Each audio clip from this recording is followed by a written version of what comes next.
So today's question is about matching up the slope of the TDI signal line and the slope of the EMA 34 here, right? So there we go. So we can see right there, we've got the EMA 34 sloping up and we have the TDI signal line sloping up. So how do we make sure that both of those are sloping together in the same direction before an execution? Yeah, so before a signal. All right, so that is just going to be a couple of slope solvers. All right, so let's grab, if we grab a slope solver, let's connect that in. So let's make this the EMA 21 slope.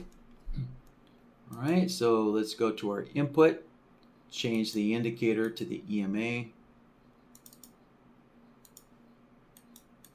change the period, there we go, 21.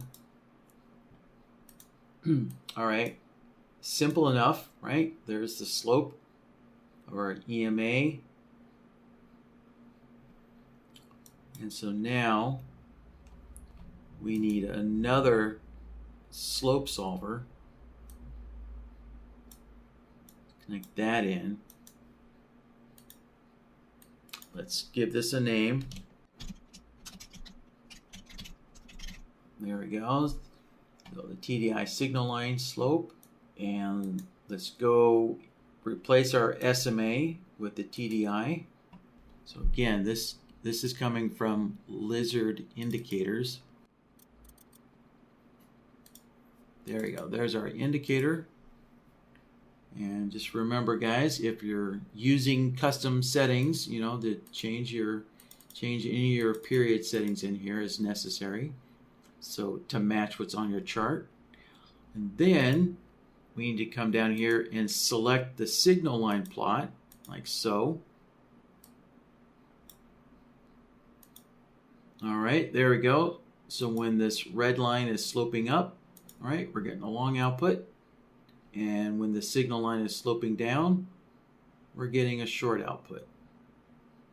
Pretty straightforward. And to make sure that they're both in agreement, we just need a AND node. So let's see here. All right.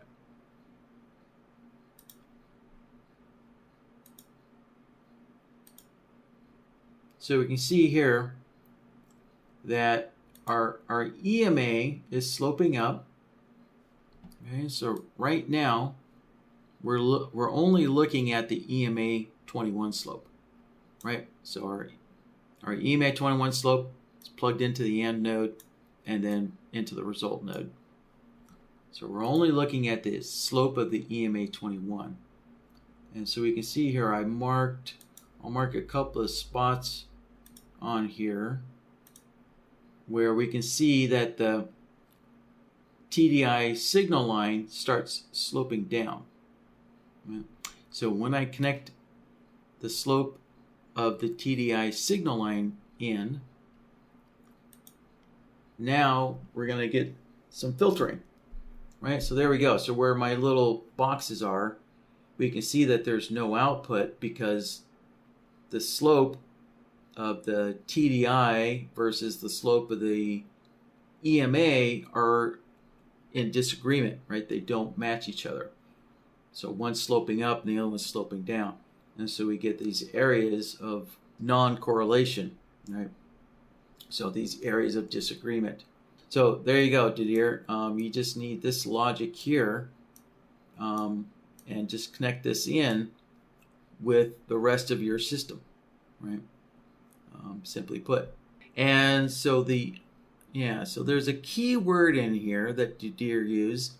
He says, so he wants both the indicators sloping in the same direction before a signal. So before a signal. So that's kind of the key. To me, that's a key word there, before the signal or before the execution. So what that could mean is that maybe he's getting a short signal. So I don't know. So if you're maybe this is being used in a counter trend system. So maybe there's a short signal. Actually, that would be a bad example. Sorry.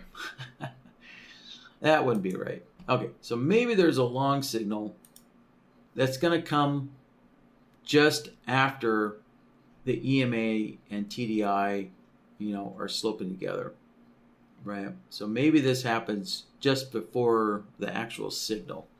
So you might need to take, right? You might need to take this AND node, and you might need to shift it forward by a bar or two, right? Yeah. So you might need to use the displacement, or maybe the look back is more appropriate. I don't have enough information to know, but essentially I know that you might need to use the look back node in order.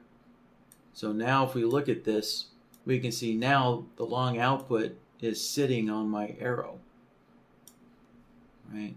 So if we bypass the look back, right, there's no long output on this arrow, and now there is. So it all depends exactly, whether you need this look back or not. So, but yeah, just based on this keyword, before the signal, may mean that you need a look back node. So I'll just leave that in there. All right.